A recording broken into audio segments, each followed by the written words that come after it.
All right. Hello, everyone. I'm Eric Cox. I'm a member of the Netcapital team. I'm super excited to welcome you to a live Q&A with Greenopia. Before we dig in, let's allow a couple of moments for folks to settle in. I see people coming in from the weight room. Feel free to use the Q&A feature or the chat feature to share where you're calling in from. Love seeing folks from all over the world come in for these. And then we will use the Q&A feature for asking questions in the future. But feel free to add into the chat where you're calling in from today. Always love to see where folks are in from. I know we have California on the line. We have Houston on the line right now. So yeah, feel free to share. A couple minutes before we dig into programming.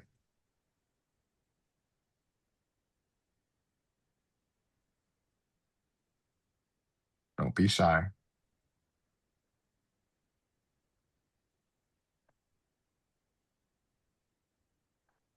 And Gay, you're in California now, not Sarasota. I know you kind of split your time. I am now I'm moving full time to. I've been splitting my time the past 4 years because of aging parents, and now my father passed away. My mother's moving to a retirement home, so I'm actually going to be permanently with my kids in Napa Valley in Marin. So In Marin County, yeah, spending the time. Okay, so California more permanently now. Well, I'm sorry to hear about the update, but California's lucky to have you more consistently. my kids are thrilled to have me back. Oh, I can only imagine. And somebody shared also, I think that was Georgia on the line. What was that? I'm not sure how to pronounce it. Upton, Georgia. I'm sure I butchered that. Welcome from Georgia. Hi, Georgia. I'm from Kentucky originally. Okay, I'm opening up your link here.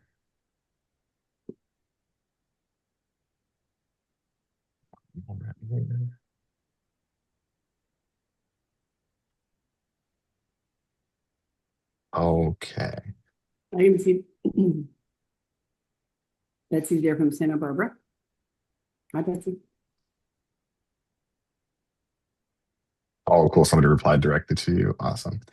Okay, cool. So let's go ahead and get started here. So thank you so much for everybody for joining. As I mentioned, I'm Eric Cox. I'm a member of the Net Capital team. As always, we have a company that is presenting, that is actively raising capital on the Net Capital platform. You can go to netcapital.com and search Greenopia, or you can go directly to netcapital.com/companies/Greenopia, where you can learn more about the investment opportunity and you too can invest. Before I hand it over, a couple of quick housekeeping items. Please do use the Q&A feature built into Zoom. I know there's also a chat feature that we've been playing around with for people to share where they're calling in from. Please do use the Q&A though. Makes it so much easier to track all the questions as they come in. Allows us to keep this as interactive as possible. And please do ask your questions. That's what we're here for. I love hanging out with everybody on the all of these panelists here, but we're really here for you to get the answers to your questions. So please do participate. We'll keep this as interactive as possible. So that being said, as I mentioned, we have Greenopia on the line here and a couple of team members. Gay, why don't you kick us off and tell us a little bit about what you're building with Greenopia? Sounds great. Thank you, Eric. I'm delighted to be here. Welcome to everyone I know and everyone I don't know. Thank you for taking the time to join us here today to learn more about what we're doing. I'm Gay Brown, founder of Greenopia. I'm also the author of Living with a Green Heart. I've been in the environmental space, health and wellness, and climate change for over 30 years. Really made it my passion to get to know everything about it. And I'm delighted to be announcing our new app. Originally, we started Greenopia as a print guidebook series in 2005. And after much success and a brief hiatus, delighted to I met John Cross about 18 months ago and Nastia a little after that. And we're putting the team together. So I'll let them introduce themselves now. Hi there, I'm John. Yeah, so I left Google about 2 years ago and was looking to do something in the sort of startup growth space, but also in an area of passion of mine, which is sustainability. With an ads background and thinking about scale, I saw Gay's opportunity as quite I could really see that it could work, and it was something that I could also lend my skills to. So 18 months later, we're here and we've got an app built and we're kind of ready to go. So yeah, thanks for joining. And Nastia. Hi, I'm Nastia, and I'm responsible for everything design-wise with Greenopia. And I met John at 90 at that Climate Hub, and it was very coincidental that I was working on something very similar, but from a user-facing side, and it was just meant to be. And now we are the team of three. The mighty team of three. Yep. Small but mighty. Okay, awesome. And so, oftentimes on these calls, we like to kind of start off with, kind of problem solution, talked a little bit about your background as the team. But for those who are unfamiliar, can you talk a little bit about what Greenopia is building and why it's such an important solution to the problem that we're facing? I'll start off by saying that, and then I'll hand it off to John, who can be more specific with the numbers. There is, in the marketplace of the world of health and wellness and sustainability, there's a void for having a platform that brings everything together. A lot of people who want to go out for a meal and they want to look for a vegan meal, they go to a vegan app called Happy Cow. A lot of people want to go build a green home, they go to the Green Building Council, but there isn't a place where everyday people can go for information about how to have more sustainable shopping on a daily basis. So having created the company in 2005 as a guidebook for sustainable living, like the Michelin Guide of Green Living, I think what we're doing is we're putting it into a new app to make it easier for people to use and to be dynamic, so people can comment and share, and we can update with offers and specials. So it's a huge market. It's $500 billion, and I'll let John talk to you more specifically about the numbers of this growing market and why it's such an exciting opportunity for us to get into.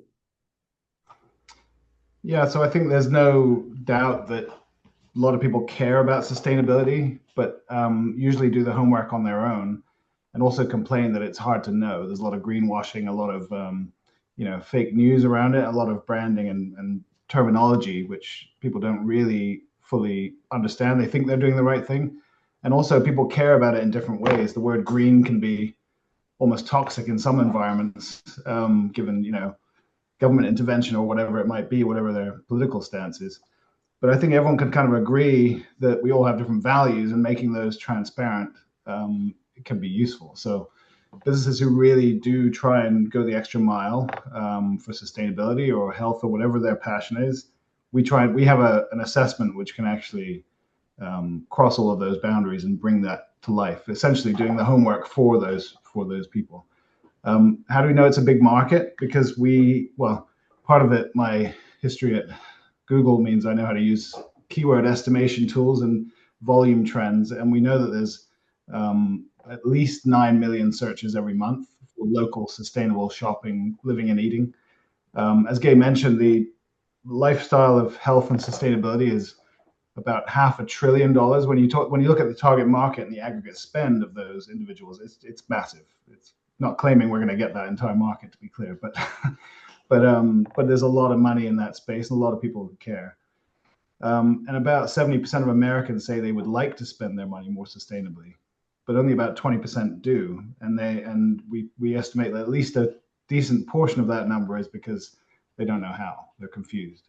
So just make it easier to make that decision, and getting an incremental increase in spending is what we're about. It's about getting a large scale of businesses there and doing our bit. If we influence it just a small percentage, it's a lot of businesses, it's a lot of users, and a lot of dollars. I sent you an email. I think you're on mute there, Eric. Yeah, no, sorry. I was cleaning up some of that background noise there. Okay. No, thank you so much for that. And I think for folks who don't know, can you talk a little bit about the traction even on the physical book side before we moved into the digital space? I mean, it's super exciting what you were able to accomplish. I can speak to that. We started out on Montana Avenue in Santa Monica, and I rented a little office space next to where my daughter went to nursery school.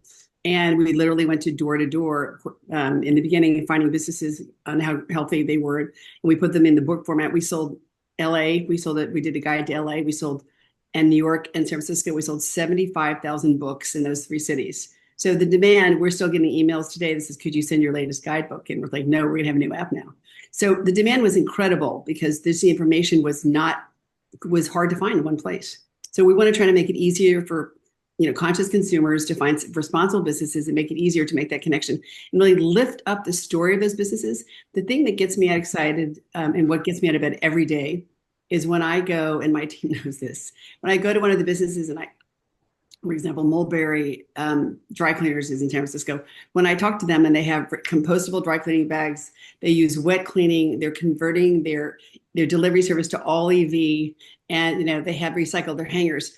When you talk to someone who goes the extra mile like this, it's so exciting to share their story. And so we sort of partner with these businesses and really get their information out there and celebrate them. And so I think Greenopia is about celebrating the businesses in your community that are going above and doing the best that they can do. And so because all these years people are still asking for the book, that's what really drove my interest in creating a new digital product that would now be dynamic and interactive in today's world. And John has been an excellent partner, and Nastia has been as well. We all have our strong suits, and Nastia can tell you a little bit more about the user experience in the app.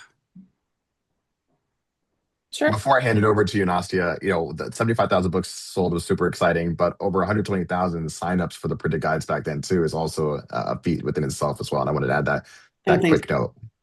We had 120,000 businesses across. What happened is we did the 3 cities, and we had the guidebooks of those 3 cities, but we opened it up nationwide and went online, and then businesses started applying. So we might have 2 in Topeka, Kansas, or 5 in Houston. So we had 120,000 businesses. And so those legacy businesses now are giving us the base for which we can launch our new app. And just like a powder base when you're skiing, you want this to have a good base. We have an incredible base of businesses. And so now we're reaching back out to them and updating their assessment form. Greenopia has an assessment form for over 50 categories of businesses. We didn't start out to build those, but what happens is when you grow organically, you also grow organically with businesses who want to be in. So we have, pet stores, we've got nail salons, we have hair salons, we have green burials, we have coffee shops, restaurants, really, truly everything you need in your dry cleaners in your daily living. So that's what's so exciting, is that we have this legacy businesses that really gives us a leg up. So if we were to do it today, it'd probably be cost prohibitive. But because we've inherited these businesses and many of them are still in business, we estimate about half. But it's hard to say until we actually speak to them. So there's not a defined number I can give you, but it really does give us a good leg up. And plus, I'm proud to say the APA awarded Greenopia for its great assessment services verification. So like the rest of the world, we believe that verification is important, whether Instagram has verification or Greenopia has verification. Even my AT&T is leaving me messages saying someone who called me was verified. So it's we believe this is the way of the future. AI is important. We're going to harness AI to help us grow, but we still want to be true to our mission, which is verifying each business so that we deliver information that's succinct and valuable to our users who want to know the true story about these businesses. Love that. Thank you so much. And I'm sorry I cut you off, Nastia. I'll let you back in here. Hi, thank you. I can continue based on what Gay mentioned about how important it is for businesses to tell their story. And this is one of the things that we make sure is very prominent in the app, in the user's experience. We give businesses a platform to shine and to tell all the great practices that they have so that users don't have to do the research. It's all there in the app, in the business's bio, and that's the first thing the user sees when they open their profile. And on top of that, what we're working on right now is promotions and offers that is going to not only benefit users and customers who are going to get discounts and offers and freebies and things like that, fun stuff that all of us like, but also it'll bring customers to the door of the business, which in turns is going to make businesses very happy. So that's the next step that we're working on right now. And after that, in terms of user experience, we will introduce badge system and other forms of gamification to make it all fun and sticky and enjoyable for users, to make sure that they want to come back and have a good time. And after that, we will introduce content, like bite-sized pieces of information. Part of it will be from Gay's wonderful book that she has published, and some of it will be from other publications that also are waiting for their turn and ready to go and partner with us.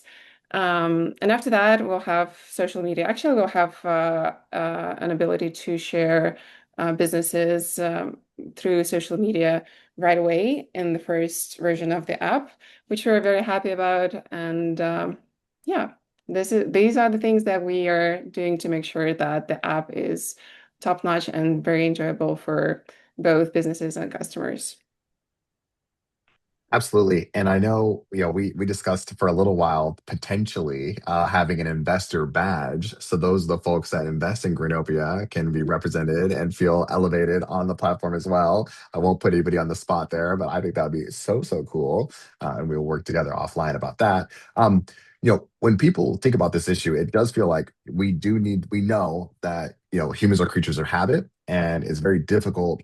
Convenience is like really compelling reason for people to do things. And so the idea of making it easier for people to do the things that they already want to do is super impactful. But people might not fully appreciate how large is the market here. It does feel like it's a growing trend, especially in the next generation. And it's great. Look fortunate to have next generation on the line here. But it's been a growing trend where people are really thoughtful about how they spend, environmental impacts of their decision making and things like that. But can we talk a little bit about what the current market size looks like and what we imagine the annual growth rate is looking like? Yeah, I don't know if it's one of those markets that's, part of what we're trying to do is make it into a marketplace. Yeah. There's definitely green themes around, but Right. whether or not it's been actually identified, like this business is sustainable versus that one. I mean, there's badges from various cities and states and regulations, but we're trying to draw a line from marketing purposes, for the purposes of shopping and that sort of thing, where it's less regulatory driven, but more like consumer driven. So there's a line there where, if you pass one of our pillars, we want to make that information available, and that, our assessment is based on, it's not us making it up. It came from like the Brand School of Sustainability and experts in this space. So, but it's also not an onerous bar. It's basically like, taking the approach that, you probably have more success encouraging people to give up meat once a week than persuading everyone to go vegan. To have real impact, you actually can just make incremental changes across a massive number of people. That's the approach we're trying to take. So we're not aiming for perfection. We're aiming for mass market, and by driving change at that level. So in terms of the size of the market, I mean, we are measuring our market as marketing budgets. So if you look at all of the marketing budgets for the marketing spending from SMEs, it totals about 350 billion in the US. And if we estimate that, we reckon probably 1 in 10 businesses, something like that, it's hard to know exactly, are sustainable, then that's our marketplace, which would be playing within the 35 billion market area. And if we get a small portion of that, it's very sizable for a startup, and then we can grow from there. The other thing I'll add is you mentioned about making it easier for people. Part of Greenopia's model is not just getting our app out there. It's persuading people. A lot of feedback you get these days is like app fatigue. People don't want another app. We definitely want people to download the app, and we want to get this data in people's hands. But partnership with bigger brands is actually something Gay has done in the past with, like, for example, American Express. If we can provide that badge to those partners, that's where we'll get our real scale and reach. So I wouldn't think of it as just an app. I would think of it as a data licensing model as well, with the ability to go really large. And just to add on to what John is saying, our financial model is based on merchant subscriptions. So once they're in the app, they can advertise. We made it easy for them to offer their promotions, or because all of them have promotions on some level, whether that's 20% off or 10% off for a new client, or so that's $10 a month to allow them to offer their promotions. So it's with our, there are 33 million small businesses in America, and we're sort of targeting 10 million, and of that 10 million at the very top of the tippy top of the market, we're going to start with 1 million. So that's really sort of what our first benchmark is 100,000, and then we move up from there. But what we find is that we gain in the same way we sold the books, a lot of these businesses before, our users and traffic comes from those businesses when they have the door decal. Like yesterday, I was walking in San Francisco, literally just walking on Union Street with a friend for lunch, and I walked by a Greenopia store, and I went crazy. I was like, oh my gosh, look what I just walked by. It was so exciting to see. But the idea is really eyeballs of the numbers of people coming in and out of those businesses. So we have 400 businesses in San Francisco, and let's just say there's 10 people that walk through that door every day, which is there's more than that. At some point we'll have 4,000 plus that people seeing our logo. So we want to spread organically, but the number of businesses that are green are vast, and we think that's great potential. But our first revenue is merchant subscriptions. Our second, after we're successful getting our merchants signed up and we have critical mass, we already have. There's a leading bank, which I'm not allowed to tell you, who said once we hit a million businesses, they will adopt us into a major program. But to get there, it's not going to happen overnight. So we hold all of those promises out there, put them in the back shelf, and when we get there, we'll let them know. But it's great because like American Express program that we did run for three or 4 years was with the Zinc card. It was a program called EcoPack, and you put your Zinc card down, you get double points for shopping green. And in addition to shopping green, we fed information to the concierge service. So like say someone was going to a hotel in Los Angeles, we were able to feed them, this information about the Greenopia Hotel, or say they were looking for a product in one of our businesses, like here were all the baby products. So the great thing about Greenopia is it's sort of a rinse and repeat licensing model. We can talk to hotels. We licensed our data before to Hertz Rent-A-Car. It was in the Never Lost system a long time ago when there were thumb drives. So when we feel like we have the merchant subscription model is in a good place, we'll definitely our next goal will be to increase our line of revenue from licensing. There's also plans again down the road, but to do user subscriptions. So if you were a user and you wanted to, your child or you're having a baby, we would say, okay, great, sign up for the new mom, seminars and the new mom, all the stores that have new mom clothes. So the great thing about where we are, and I can speak about this, so I'll be careful on how much time I take. But the beautiful thing about Greenopia is that we are a vertical market. So whether it's skiing or tennis or golf or car enthusiast, if you have a vertical market, that market is always going to be strong because people opt into wanting to be that. So as you know, the area of sustainability has been a growing market since Al Gore did his movie in 2005. Actually, kind of crazy. He and the movie and Greenopia have a 20-year anniversary this year. We came out at the same time, and that movie was part of why I did this. I met the guy who was helping with the movie. But anyway, I wanted to do something for consumers every day. I couldn't change climate change.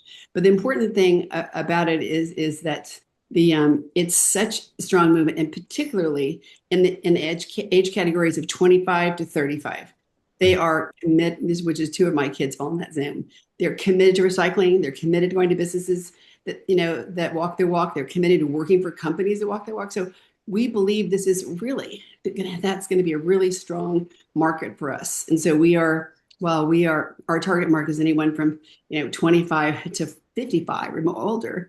We really feel that that's going to be we're aiming for that as a grassroots market to really give us a boost in our marketing campaign and be our best ally.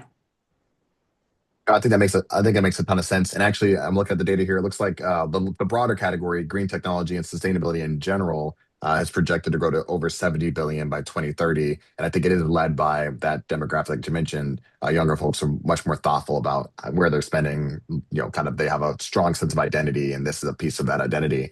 It often kind of reminds me a little bit of what LEED has built out, the leadership in engineer and energy. and environmental design, where you kind of promoted that your building was LEED certified, and there was something really, kind of a lot of pride associated with that, and people sought that out. And that's a really great revenue generating product that's been really successful on basically selling not only the registration but the certifications ongoing. So definitely a pretty good model out there. You talked about the revenue model. We talked about subscriptions and licensing. I remember there's also a couple other really exciting pieces in terms of, obviously we talked about the advertising and the product referrals. How do you imagine the breakdown of that revenue looking over time? Is it, I mean, obviously focused on subscriptions right now, but do you imagine that eventually the licensing even surpasses that revenue model? Or maybe you could talk a little bit about that, John? Yeah. So as you said, our financial model is based on around subscriptions, and we don't forecast for licensing coming anywhere in the first year and a half or so, maybe 2 years. That's in our model, but we think that's probably conservative. But after 3 years, I believe the revenue split is about 70-30. So it'll still be very much based on our bread and butter, which is subscriptions, but with licensing taking over. Growing, but then we imagine that in time would become the bigger source of revenue. And the main thing is that's why the app is really important. We concluded whether or not we needed an app, actually, whether we should just go straight in for licensing. And I think the reality is Greenopia doesn't have a name yet. It did have a name. And it was growing fast. I was back in the UK then, so I wasn't exposed to it, but people knew about it in those cities, and it was on front cover of magazines, Vanity Fair, I think, and other big names. So Gay has proven she has the ability to get attention, and if we can get to that critical mass, then there is a consumer name out there that people believe in, and if the large scale businesses believe in it. I know, for example, I can't speak for Google, but I know that they like authoritative sources of data. They don't like to create the data themselves. And that's probably true of other, large businesses that want to provide that information. Google already does sustainability data, but just for large companies. No one's tackling the SME. So we really do believe that's the future. It's just unproven at this moment. We've proven that people do pay us for licensing, where they have in the past. I believe Gay said it was $8 a listing. Amex was right, $8 a listing and $4 for renewal. I'm pleased to see that Ferris Kawar is on the call with us, because he was there. He was our first research director. It was my first hire, and he's now on our advisory board. So welcome to you, Ferris. Delighted you're still in this journey with us. It was, that's how it worked. And I think it's hard to say now what, there was no digital traction when we did this. So we appeared in their statement, with a little green leaf next to the purchases. So it's hard to say now what's, we're going to be valued at, but it's definitely, licensing is our sweet spot. We really, at the end of the day, as John said, we just want these businesses to go with, the Greenopia logo and, the Green Heart seal of approval to wherever they are, wherever they show up. We just want people to be able to find them. So, and we do feel, I'll speak for myself, my students, but I think the team and I feel the same way, that's really important to us to help to really walk the walk and really help consumers make it easier to make these sustainable purchases. Because if we're ever as a society going to grow and make a shift in global warming, I mean, clearly we can't do this all by ourselves, this little company, Greenopia. But if we are able to shift consumer spending, I'm not sure how everyone's household looks, but in my household, we probably spend, 10 to $1 that we save. So, I mean, I think sustainable spending is an enormous market, as John said. And if we can just be a little fraction of that and help people become conscious of going to get a smoothie and having a smoothie that's good for you, organic and healthy, non-GMO, good for the planet, do they recycle, they compost, good for the community, do they take care of their employees and take care of the people? We think what seemed like not something you'd have to ask someone to do is go out and make a good choice. It isn't always been the case. So we're excited about having this opportunity really to offer individuals the opportunity to change their habits or again, just support with points, hopefully maybe one day, although not on the immediate scene, but we'll maybe be able to have user badges, which I think Ignacia mentioned. So they can promote, I'm went to the most number of green businesses, or, I did this or that. So we think we can have some fun, users can have some fun playing some games. Ignacia's background is in gamification. And when she joined the team, I was delighted, because if you can make this a game, then I think whatever part of the world was interested in sustainable, if we can offer it and make it a game, makes it more appealing.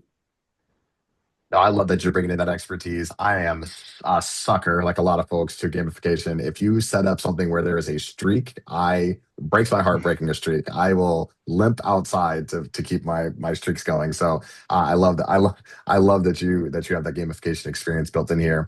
And I think, actually take a quick pause. We're about halfway through the programming, so I have to remind folks we're on the line with Greenopia. As always, there's an opportunity to invest directly into this company. You can go to netcapital.com and search Greenopia, or you can go to the link that I added into the chat there, or you can go directly to netcapital.com/companies/Greenopia, where you can learn more, review the investment opportunity, and if you're so inclined, you too can invest. I just added the link back there again. One of the things I thought was really important is the assessments. This is verified sustainable businesses, and I think that's a big part of what makes this unique and important, but also part of what some folks might view as a difficulty for small businesses. Can we talk a little bit about how you're kind of helping companies verify and what that looks like? John. Well, so the Center for Assessments.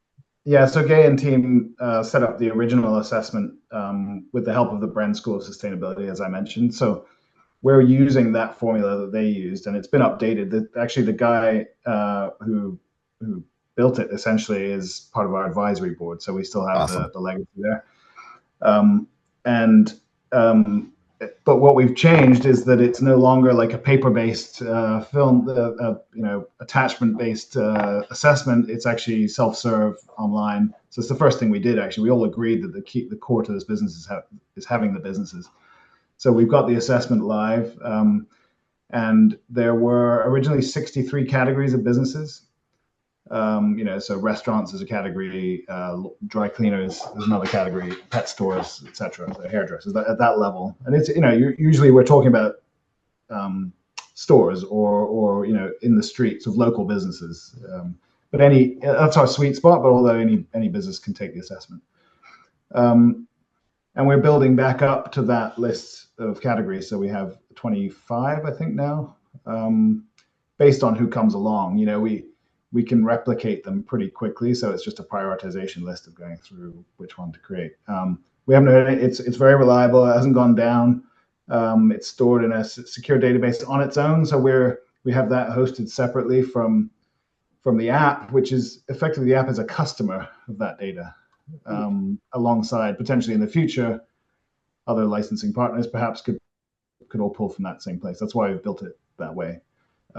So that the data is kind of standalone, accessed by API, and yeah. So the questions are quite similar to what they were in the past, with some updates. For example, it was a lot about health and sustainability in the past, or health and good for the planet and good for you, like healthy, organic, that sort of thing. We've introduced a third pillar, which is around good for the community. Yeah, so sort of social equity, hiring practices, fair wages, etc., which is, we've aligned with the UN's sustainability goals. So that includes some people don't. It took me a while actually learning about this concept that counts as sustainability, but actually sustainable hiring practices and sustainable treatment of people counts as sustainability according to the UN. So we've embraced that. That's an important That's an important component. Thanks for sharing about that. I think that's it's kind of, when you think about triple bottom line and people, planet, profit, but the people piece is the individual, but also the community. I think that's a really cool, important component. Oftentimes, and don't forget, folks, feel free to use the Q&A feature to ask questions, and I'll get to as many of them as possible. The competitive landscape. It feels like obviously you guys have been building this for quite a while, and there's really kind of proof in the pudding there. Are you seeing alternatives out there? Is there differentiation between you and alternatives that are trying to crop up, or or is it still kind of largely blue ocean? Interestingly, there's a perception that this exists, but we're not seeing it. So it sort of sounds like something that's really obvious, but we haven't actually seen a competitor. We've seen maybe one or two, but certainly one of the two was kind of not exactly public sector, but not a marketing-led concept, and it was a great big thick book. I can't. Gabe will remind me of the name. You know them quite well. It was started by a Co-op America, Green America. So that Right. Greenopia was, I visioned Greenopia because I was using the Michelin Guide a lot. Had been living in Europe, and I went to the Michelin Guide for everything because I wanted verification any place I wanted, but I wanted to go for a nice meal. Also Relais Chateau, and I liked the fact that they were really, they backed up their word with, they visited and they had people fill out questionnaires. And so combine it with Zagat's. So it was like research backed with the consumer, the customer use. But the interesting thing about it is so there's a couple of competitors. Over the years, we have also made, we are a good feeder market for B Corp. Many of you are familiar with B Corp and Benefit Corporate.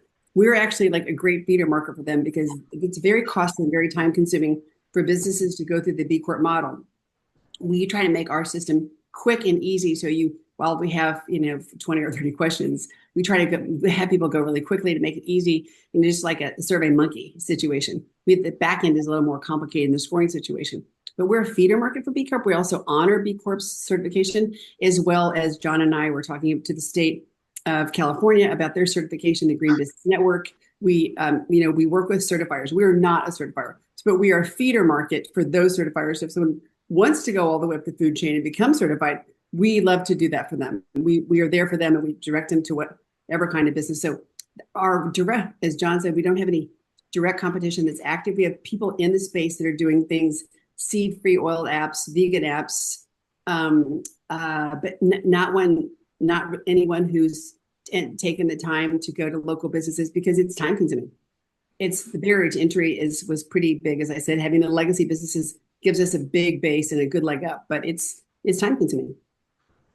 Yeah, the third one I couldn't think of the name was Nature Hub, and they do something pretty similar, but as far as I can tell from everything online, they're not actually practicing anymore. So it looks like they were around, but they're not anymore. And it also looked like these were not assessed. It looked like someone had taken a dump of all the farmers markets, for example, and made them live. So it wasn't assessment based like ours is. And the other thing is, I think by taking this approach, we're not asking, like Gay said, we're not certifiers. We're not sort of almost like a regulation badge, which is conceived as onerous. It's this quick and easy thing. It's also marketing driven. We're selling it on the basis that we're going to bring customers to your door, as opposed to giving you a seal of approval.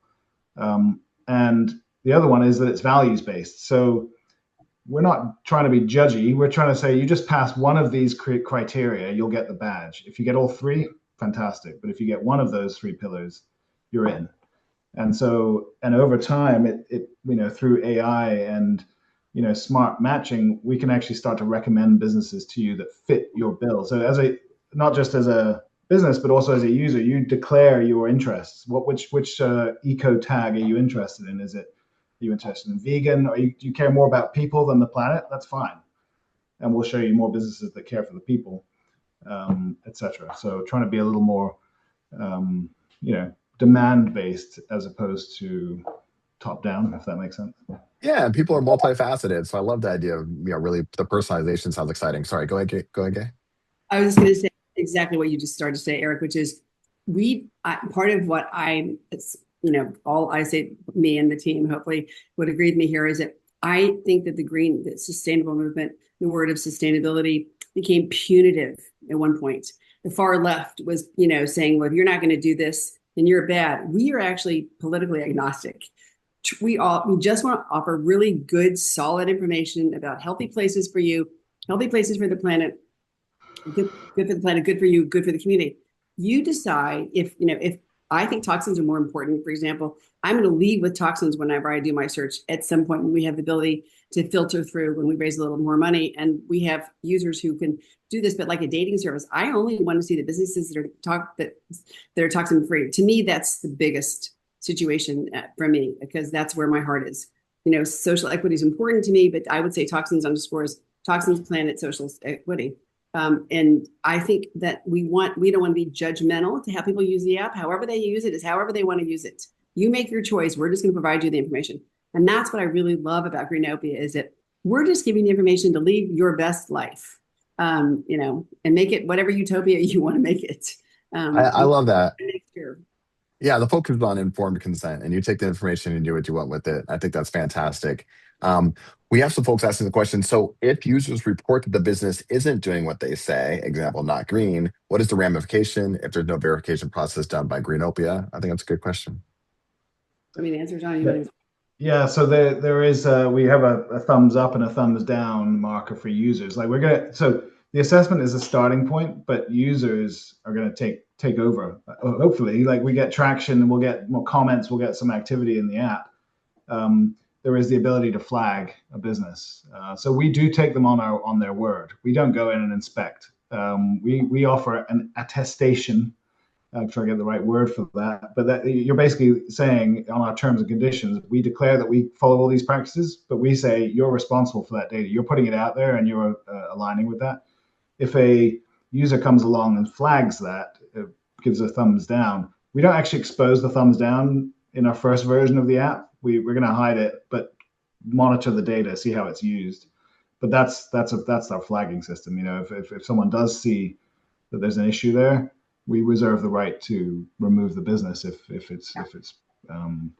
they're not holding up their values.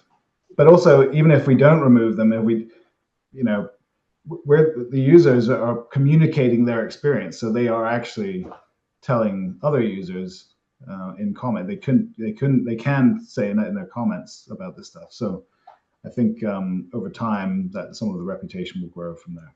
But we've got to monitor for bad behavior. Like, we're being very careful with that negative side of the comments to begin with.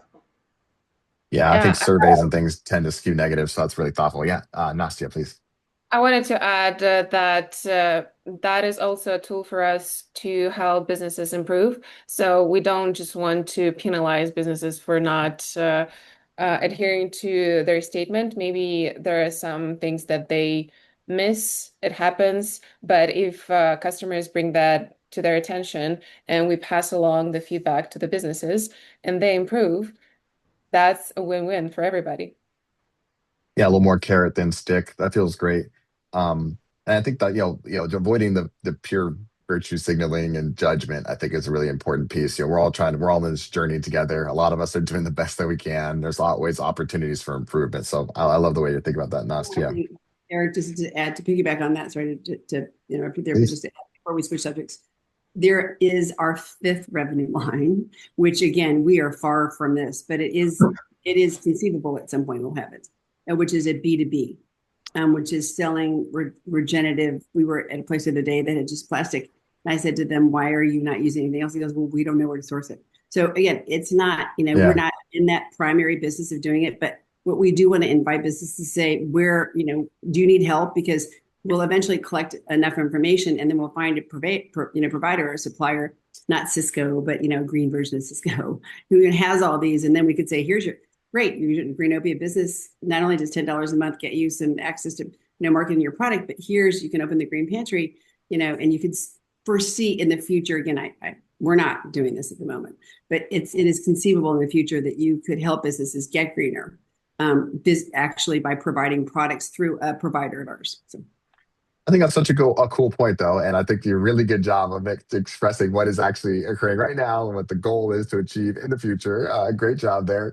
But I do think it's a really cool opportunity, because a lot of these really high-powered companies, the big businesses, have opportunities to have these consultants and advisors come in to help do things like that. But a lot of the small and medium-sized businesses don't have that expertise, don't even know where to look for that expertise, and it'll be cool to create a whole other ecosystem of advisors and consultants and people that just care to help get them, going in the right direction. So thanks for adding that. I think that's Yeah, really, really cool. I'll just add that actually on our interest, on our website, people find us on our website, and they a couple of the businesses that have they haven't signed up to be part of Greenopia, but they've signed up saying we educate businesses on this stuff. We train businesses. So we've got a couple of those already. They're finding us because they can see that opportunity. So that's a clear future goal.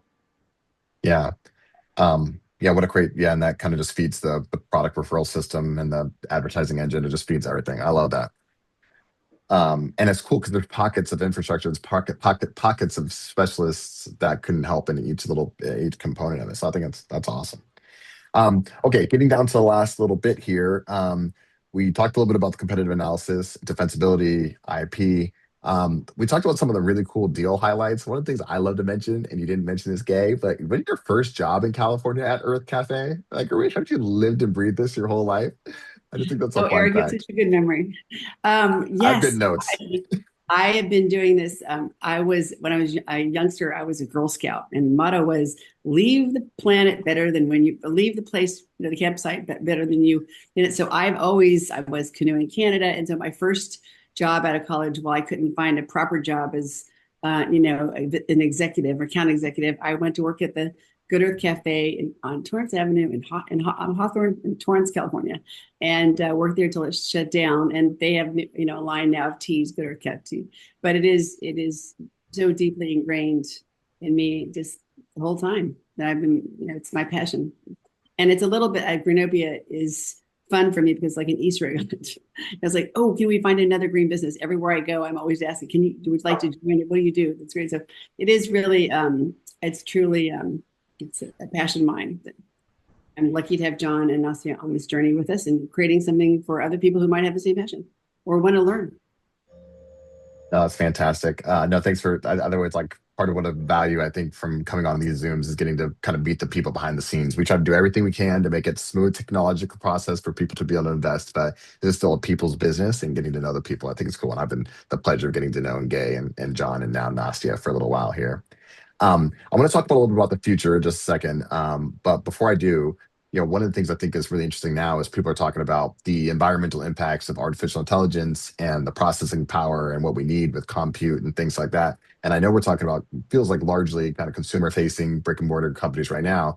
But I love the idea of in the future being able to say, we're responsibly sourcing these certain credits. We're really thoughtful on how we, kind of like you said, the people and community of make sure that living wages and things like that, and maybe even reducing the burden on the grid by virtue of how they're thoughtful with their automations. So tons of opportunities. You guys are doing awesome things, but it sounds like even on the service side, we'd love to get a Greenopia badge here and say that we're doing everything we can to be good technologists. Okay, let's talk about the future a little bit. We started speculating on a couple of exciting things coming, but I like to say, as you grow this business, as you raise more capital, what are kind of some of the near-term goals? What's like long-term moonshots that you want to add to some of the things we already expressed? And then we could talk about theoretical exit strategies from there. And I always say, exits, while great, it's a lot of speculative and uncertain, right? When we're talking about the future, it's inherently speculative and uncertain. So we're talking about goals for the future. Now, what's guaranteed in the future, and that does include the exit strategies conversation. But what are some of the things in the future that you guys are hoping to accomplish and look forward to achieving? John, I'll let you do that. Well, in the immediate term, where we have the app ready, it's generally getting good feedback. A few things to fix, but we have 400 businesses live. Some of them are legacy, 100, but over 100 of them are brand new, that ones we haven't discovered before. And so, that's early days, considering the kind of numbers Gay's had before. And also it's one city. So predominantly that's in San Francisco. But that's the big immediate goal, is launch in San Francisco. So we're obviously going to learn a lot from that. We have a little leg up because we're partnering with UCLA and their intern program, and they have connections with Berkeley and other universities as well. So, and actually these students, it's reinforcing what Gay was saying about the younger generation being excited about this stuff. They love it. There's no sort of, I don't know, they're just into it and they want it. And so that makes us excited about what what early traction could look like. We've just enabled Stripe so that we can actually charge businesses for offers, and we were actually planning to do that later in the rollout, but we actually, in this day and age, these kind of things that seemed much more complex in the past are much easier than expected, and we're actually able to just charge a subscription from day one. It's not fully integrated, but we have the ability, so we can actually have offers live in the app from day one, and the businesses who want to present an offer to a customer. That's one of the things one of the things that keep us up at night is how do you make the app sticky? It'd be great. You go and you browse it and you'll look once and you'll find your business and never come back. That's one of the things that we know is something to address, and offers is a way to do that. Keep them live, keep them fresh, and keep in touch with users. And then obviously some of the gamification things that we've talked about in Nastia. If you can actually start to show impact, that's the real thing I think people are looking for, is like, what do I get for doing this? I want credit. I want to see my impact. But if you can start combining that with other users, you really can show, okay, when I turn off the tap or whatever, if millions of people do that, you can start to estimate what kind of impact that has. And you start to think, okay, well, actually, maybe I should do it. It's not a waste of time. So that's immediate term, is get the app out there. San Francisco, then LA, and then I think it's New York after that, and Phoenix. So that's really, there's so much we could do, but everything I learn about startups is you have to be focused. So don't try and do everything at once. Get the businesses on board, get the cities on board, and go from there. Licensing obviously is what critical mass we think is probably somewhere around 100,000 businesses. If we can get there in terms of number of listings, then we could open up. That's when I think we'll start to be interesting to big partners to do licensing. But from there, Gay, you've got, we've joined on your vision. So maybe you could talk about the long-term future and exit. The long-term future is just to add to sort of bridge between the short-term and long-term. What happened in the company in the past was we had 7,000 actual listings in the 3 guidebooks, LA, San Francisco, and New York. And when we took it online and introduced the web, which is in 2009, which seems archaic to say that out loud, almost none of our businesses had websites. So we went from 7,000 to 120,000 literally, and Ferris could probably remember this, in a matter of months. And so what happened was when it starts to have a life of its own, and that's why I'm so delighted to have John as part of the team and Nastia to work with the users in the app, because having an automated verification service, assessment service, will be a game changer for us in terms of being able to scale. So once we're sort of keeping it at manageable control, like a fire, when you have to manage burn, which I know John worked on the fire campaign before he came to Greenopia. Just so we want to keep it managed, so when we do open it up, that we are solid about how it all works. In the future, so it just would be that we would expand it, nationwide across the U.S. to have, all the cities that you want to be participatory. We've in the past had great support of the mayors. There's the whole Green Mayors Conference to support us. And I have, through the years living in LA, have a number of, a small handful of celebrities who are, green focused through environmental media awards in various places. So we'll allow them to possibly say, here's their favorite restaurant. So we hope to continue to sort of expand our reach, leveraging the classic, in today's world, social media. In the old days, it was advertising. And then after that, should we be so lucky to grow nationwide at some point, we actually very long-term out. I've already spoken to one country who actually wants to license the actual Greenopia in the country. So I'm not sure if that's what you were talking about in terms of long-term, but really we see, that sort of, as being sort of an extension. And in terms of an exit strategy, of course, I think we, love to stay with this company and grow it so that it's strong, and then partner with, other companies to maximize its reach. And, an exit strategy is one always thinks about that, but we have some thoughts in mind, but we want to just focus on what we're doing now and make that a success, so that whoever would look at us in the future for acquisition would see that we have a great business model. I was married to a man who was in the financial world And so life had made money on companies. And he said to me, here's the story. A, you may never want to do an IPO. B, he said, to be a good company, you have to be a good service to, the stock market was started with companies that were good service to the planet, good service to the people, and they actually had a profit. So he said, I want you to, if you start this company, I'm involved. We've got to have, we've got to have a good company, which of course, we've developed, and then a really great revenue stream with low cost. He said, so we are going to be just a good company, have a great company for the people, for the product, and have good revenue and a great reach. So we just want to be a strong company. And then from Good there, things happen. Yeah. Yeah. No, I'm glad that we're able to say the P word again. There was a long time that it was growth at all costs, but now you can say profitability again. So I'm actually excited that that used to be a big faux pas in Silicon Valley. But yeah, sorry, John, you were saying something. No, I was just going to say, I think, an obvious question is, would you plan, if we're successful, would you plan to IPO? And I think we're aligned, probably, I'm never say never, but I think we'd probably not. In principle, it's not, I don't think it's in keeping with a company that's like this, to be perfectly blunt about the stock market. I think it's probably going to make it a much more short-term, right, profitable sort of, I mean, obviously you want to be profitable, but short-termism and shareholders might start to dictate more of what happens in the business than the principles behind it. But if a mission-aligned, media company came along and wanted to acquire, that could make a lot of sense, right? If they had their sort of green stamp, or could take it from there, that obviously would be exciting. What John just did, we have literally almost 2 minutes left here. What John was saying is there is a great opportunity later down the road to add content. And I know a lot of people who, talk about what's organic care, including my book about, healthy living. Incidentally, anyone on the call who wants a Living with the Green Heart book, please email John or me. And if you don't have one, I'm happy to give you a complimentary copy.